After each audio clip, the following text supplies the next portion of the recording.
네, 두 번째 대담인데요. 두 번째 대담의 주제는 댓글입니다. 엊그제 네이버가 뉴스와 댓글 서비스 개편 방안을 발표했죠. 누리꾼들의 반응도 제각각이고요. 각 언론사들도 입장이 지금 갈리는 분위기입니다. 관련 내용에 대해서 얘기 나눠보도록 하겠습니다. 최영일 시사평론가 그리고 최진봉 성공회대 신문방송학과 교수 두 분 나와 계십니다. 어서 오십시오. 네, 안녕하세요.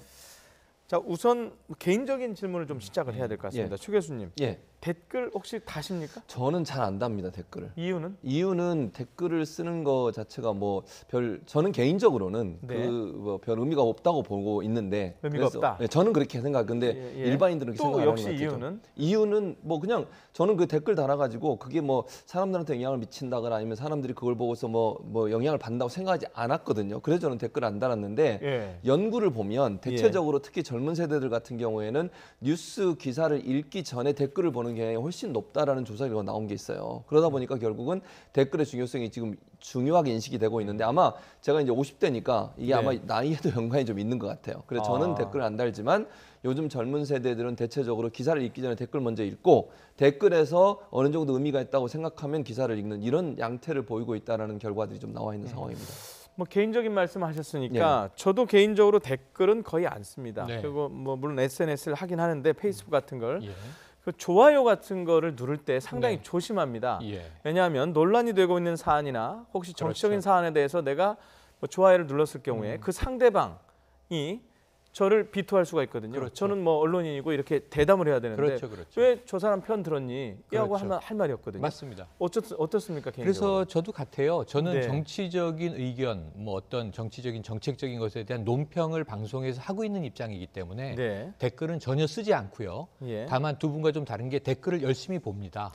왜냐하면 여론이 댓글에 반영이 되다 보니까. 그리고 이제 말씀하신 대로 제 의견을 쓸 때는 주로 트위터나 페이스북 같은 SNS를 통해서 짧은 견해를 날리거나 혹은 이런 기사는 좀 우리가 주목했으면 좋겠다 하는 링크들을 이제 공유하는 경우들이 있죠. 근데 말씀하신 대로 좋아요를 누를 때는 오직 저는 개인적인 친분 관계의 사적인 부분에 대해서만 눌러요. 저랑 비슷하시네요. 아이들과 주말 나들이를 했습니다. 아우 좋아요. 잘했습니다. 맛있는 점심 먹었습니다. 아우 좋아요. 그런데 이 정치적인 의견이 피력된 글에 대해서는 좋아요든 나빠요든 댓글이든 달지 않거든요. 그것은 그냥 지켜볼 뿐이에요. 그래서 제가 보기에는 댓글에 관해서는 집중적으로 댓글을 쓰는 소수의 사람들이 있다. 그들을 우리가 댓글러 이렇게 부르고요.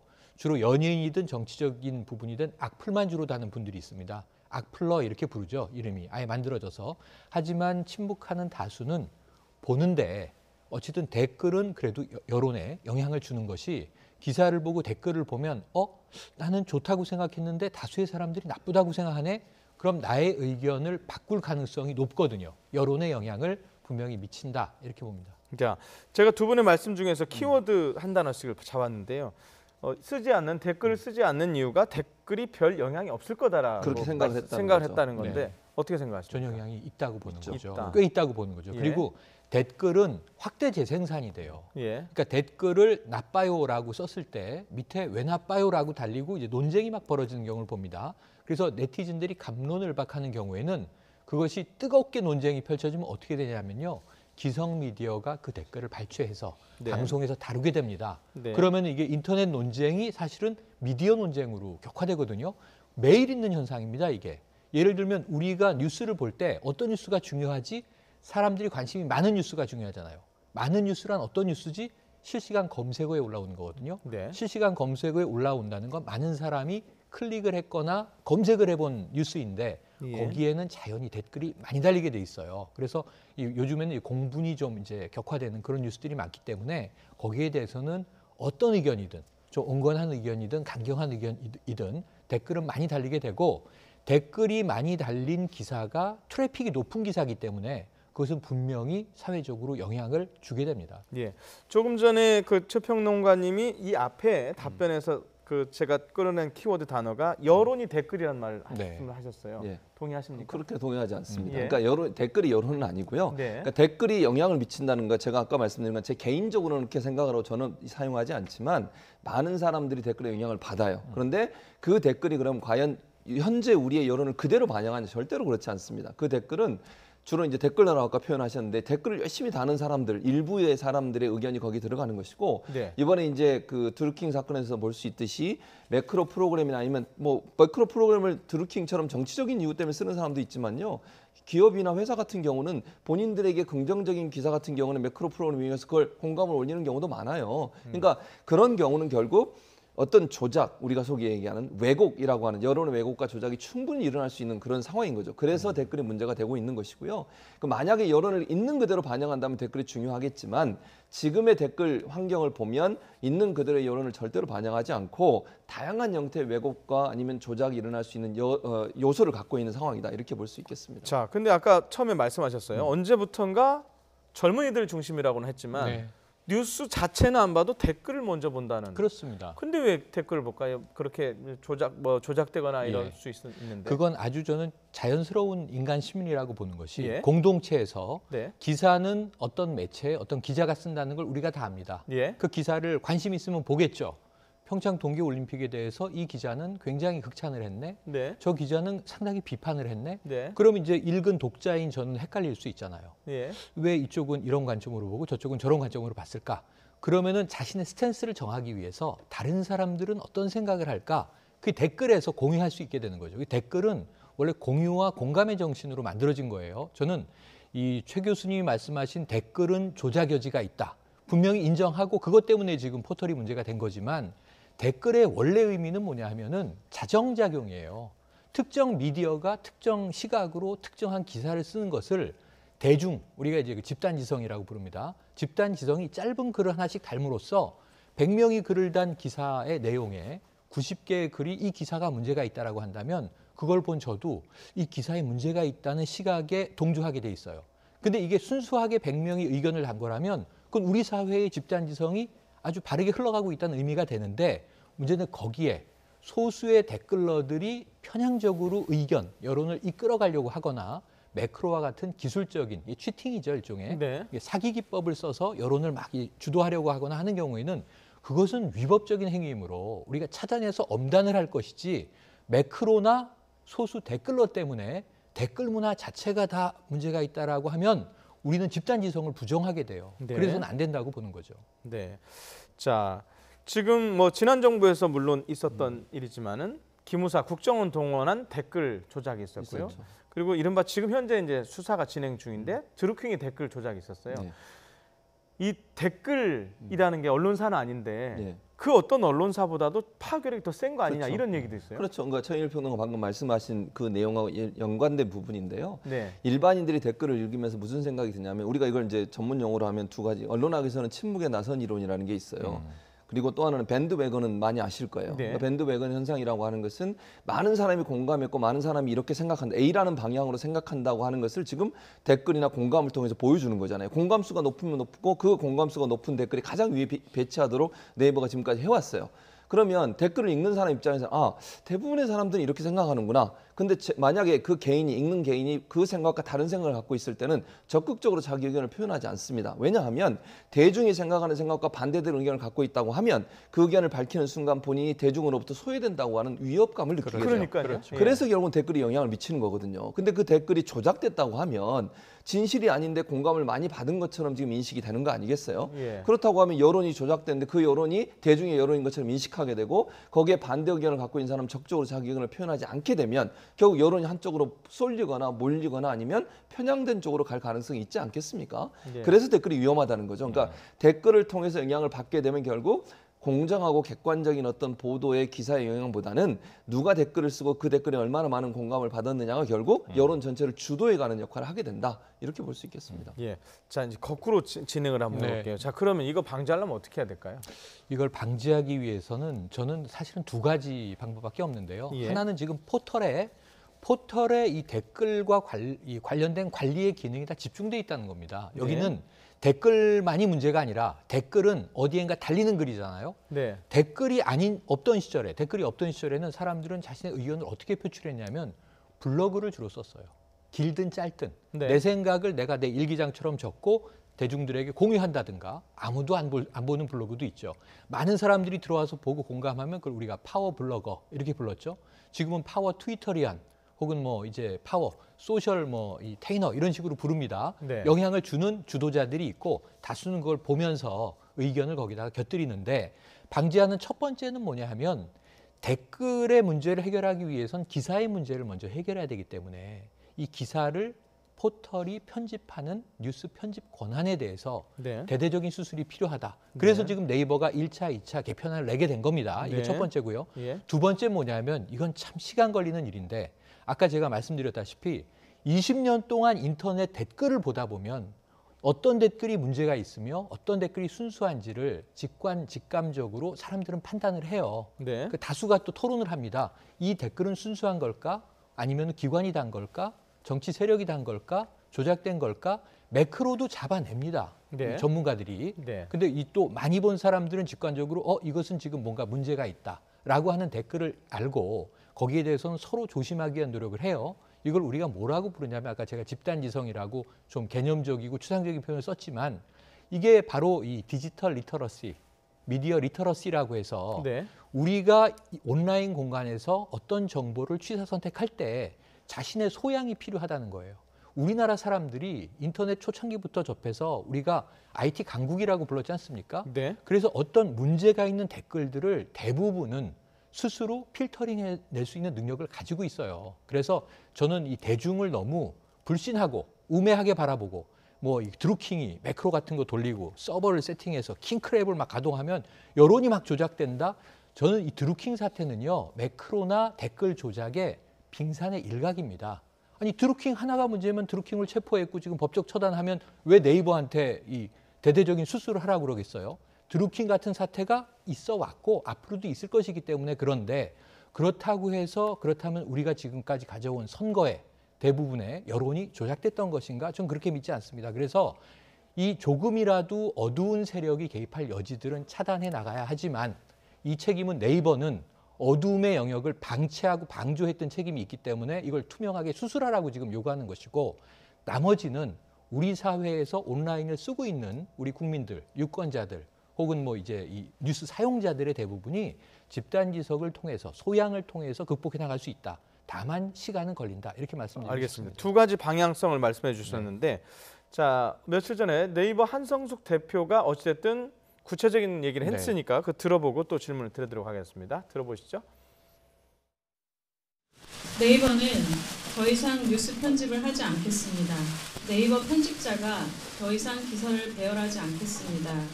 언론사가 뉴스를 직접 편집하고 해당 광고의 이익과 구독 관련 데이터까지 모두 언론사에 제공함으로써 공간과 기술만 지원하는 역할로 물러나겠습니다. 모바일 첫 화면에서 뉴스 서비스도 제공하지 않겠습니다. 과도한 집중 현상으로 문제 제기가 많은 실시간 급상승 검색어도 모바일 메인 첫 화면에서 제외하고 보고 싶은 사용자만 보게 하겠습니다.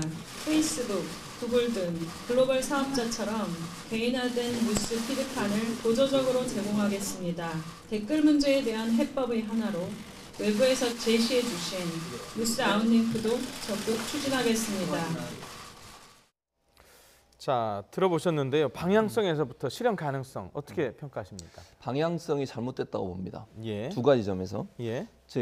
지금 보고 싶은 사용자 이런 표현을 썼고요. 네. 그다음에 원하는 언론사만 아웃링크, 여기 지금 녹취는 안 나왔지만 그날 발표 내용을 보면 네. 아웃링크를 하는데 예. 아웃링크는 어떻게 하느냐, 원하는 언론사만 하기로 했어요. 그러니까 언론사가 원하면 아웃링크하고 아니면 인링크로 계속 남아 있는 거예요. 섞이는 거네요, 그러면. 그래서 섞이는 거죠. 그런데 그렇게 될 경우에는 제가 그냥 이렇게 예측을 해보겠습니다. 거의 99% 아웃링크 안 합니다.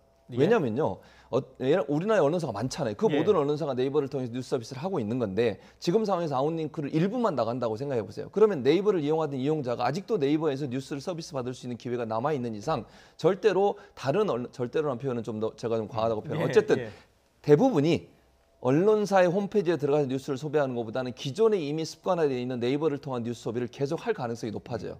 그러니까 만약에 하려면 모든 언론사가 다 아웃링크로 간다고 하면, 그런 전제라고 하면 아웃링크가 효과가 있을 수 있지만 지금처럼 원하는 언론사만 하게 되면 제가 볼 때는 소수의 언론사만 하게 될 것이고요. 그렇게 됐을 때는 나간 언론사만 도리어 트래픽이 떨어지는 그런 부작용이 나올 가능성이 있다. 그다음에 사용자 보고 싶은 사용자만 보게 하겠다고 그랬습니다. 그러니까 뉴스 서비스를 물론 첫째 화면에 뉴스 배열은 다 없애겠다고 그랬어요. 그리고 실시간 검색어도 없앤다고 했습니다. 그건 잘한 일이에요. 그런데 두 번째 화면에 가면 이제 뉴스를 서비스를 하는데 뉴스 서비스를 사용자가 원하면 기존의 방식으로 하겠다고 하면서 뉴스 피드라고 하는 새로운 개념을 집어넣습니다. 뉴스 피드라고 하는 것은 내가 평소에 검색하고 내가 평소에 관심 있다고 네이버가 인식하고 있는 주제들을 중심으로 해서 저에게 필요한 뉴스를 제공해 주는 거예요, 네이버가. 그건 지금의 뉴스 서비스와 별반 차이가 없다고 봐요. 종류의 차이는 있을 수 있지만. 그러면 저 같은 경우에 제가 만약에 일반 이용자라고 하면 편하게 예전처럼 뉴스 서비스를 할 수 있는 네이버가 남아있는 이상 일부러 YTN 가서 그 홈페이지에 들어가서 클릭해서 그 기사 보고 다른 기사와 또 비교하려면 또 다른 언론사에 또 가야 되잖아요. 그런 불편함을 하지 않는다는 거죠. 그러면 원하는 보고 싶은 사용자의 경우에는 기존의 서비스를 계속 하겠다고 하는 얘기이기 때문에 저거는 그냥 대외적으로는 우리가 변화를 하고 있다는 걸 보여주지만 실제적으로는 네이버의 트래픽이 줄어들 가능성을 낮추는 저는 그래서 좀 심하게 얘기하면 꼼수다 이렇게 표현할 수 있겠습니다. 자, 꼼수라고 그랬는데 어떻게? 심하게 얘기해서 꼼수가 아니고요. 그냥 꼼수입니다. 아, 그래요? 불완전한 지금 개선책을 낸 거예요. 왜냐하면 아까 아웃링크는 선택적으로 하면 절대로 효과가 없습니다. 말씀하신 대로. 그래서 그건 두 분이 동일하네요. 그래서 아웃링크를 할 거면 완전하게 해야 한다. 이 구글 버전이죠. 구글의 경우에는 여백만 있고 검색 창만 있는데 키워드를 사용자가 넣어야만 뭔가가 나오게 돼 있죠. 지금 네이버는 뭔가 계속 주렁주렁 제공을 하고 있기 때문에 검색창에 내가 키워드를 넣으러 왔다가도 다른 거를 둘러보다가 사실은 뭔가를 클릭하게 될 가능성이 높아요. 그래서 이 방식은 아닌 것 같다. 그래서 아웃링크는 선택적으로 주는 것. 그러니까 언론사가 선택하시면 아웃링크 방식을 제공하겠습니다라고 하는 것은 책임을 언론사에 떠넘기는 것에 불과하다. 이건 꼼수라고 저는 생각을 하는 거고요. 그러니까 아웃링크는 완전하게 해야 한다 이거고요. 뉴스피드도 지금 AI를 이제 통해서 아까 말씀하신 대로 사용자 기반으로 제공을 한다는 건데 애초에 지금 현재 뉴스 편집 기능을 포기하겠다라고 얘기를 하거든요. 네이버는 공간과 기술 플랫폼만 제공하겠다고 얘기를 하는데 애초에 네이버는 뉴스 편집을 하지 않는다고 이야기를 해왔어요. 이제 와서 뉴스 편집을 우리가 편집자가 내부에서 했다. 라고 이제 이야기를 하는 건데 그동안 우리는 뉴스 편집 기능이 없고 알고리즘에 의해서 기사가 노출되는 거예요 그랬는데 그 알고리즘을 공개하지 않았다는 게 문제입니다. 룰이 어떻게 작동하는지를 모르면서 우리는 엄격한 룰이 있습니다. 이야기를 하니까 의심을 받아왔던 거거든요. 그래서 애초에 알고리즘을 공개하든가 아니면 이번에 뉴스피드가 간다면 뉴스피드에 AI의 알고리즘 역시 공개를 해야 되는 거예요. 그러면은 이 의혹에서 벗어날 수 있어요. 그런데 그것을 하지 않고 공간과 기술 플랫폼을 제공한다는 게 꼼수인데 왜냐하면 네이버는 인터넷 초창기부터 역사를 함께 해왔기 때문에 20년간 언론사와 사용자를 동시에 길들여온 포털이에요. 포털이라는 이름 자체가 지금 70%의 시장을 점유하고 있는데 대한민국에서 인터넷을 사용하는 사람들의 70% 이상은 네이버를 통해서 정보를 보게 된다는 의미예요. 굉장히 무서운 독과점이거든요, 이게. 그런데 그동안 20년간 길들여 왔던 것에 대한 스스로의 책임과 윤리성 혹은 문화적 관습 이런 것들은 다 지금 생각하지 않고 기술 플랫폼만 제공하는데 네이버는 공간을 제공해서는 안 돼요. 공간을 제공하는 순간 플랫폼을 네이버가 다 빨아들인다는 의미를 인정하는 게 되는 겁니다. 네이버는 연결만 제공하는 곳이어야 해요. 이게 검색 엔진의 기본 기능이거든요.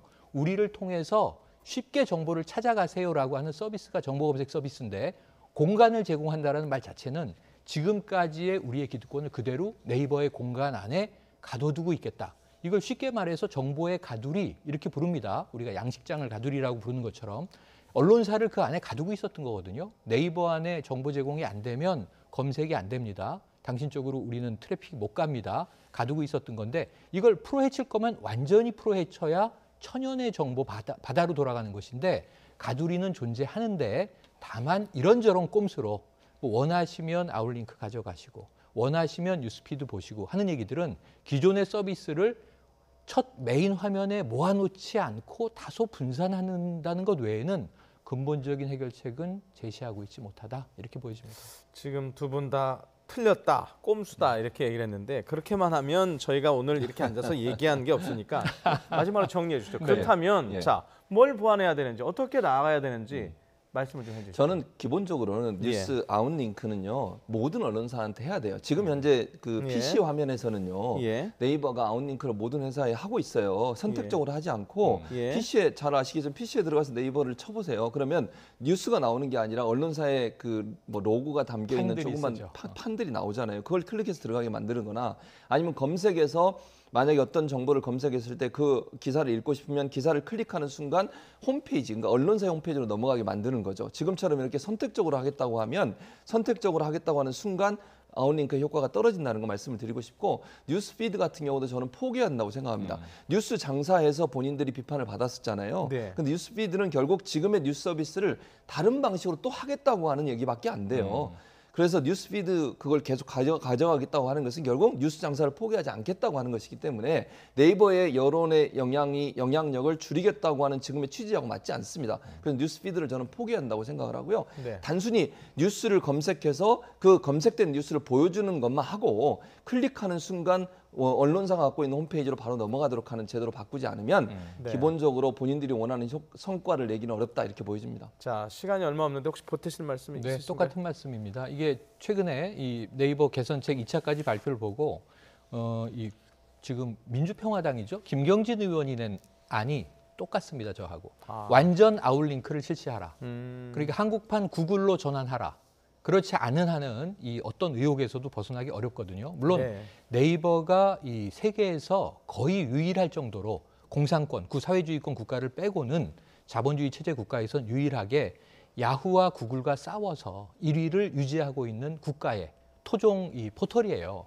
그 부분은 저는 굉장히 자랑스럽게 생각하는데 이 과거의 지금 네이버의 방식은 이 정보화 사회를 선도하는데 맞았던 방식일 수 있어요. 하지만 이제 앞으로는 아닙니다. 그래서 네이버가 대대적으로 아웃링크 방식으로 혁신적인 전환을 하는 타이밍에 왔는데 지금까지의 기득권을 놓지 못해서 지금 이제 부분적으로 이런저런 꼼수를 쓰는 모습은 좀 안타까움이 있고요.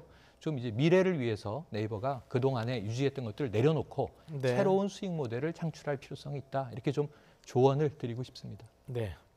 포털 네이버가 이 두 분의 말씀을 오늘 봤다면 어떻게 생각할지 궁금해집니다. 자, 여기까지 듣도록 하겠습니다. 최영일 시사평론가님, 최진봉 교수님이었습니다. 고맙습니다. 고맙습니다.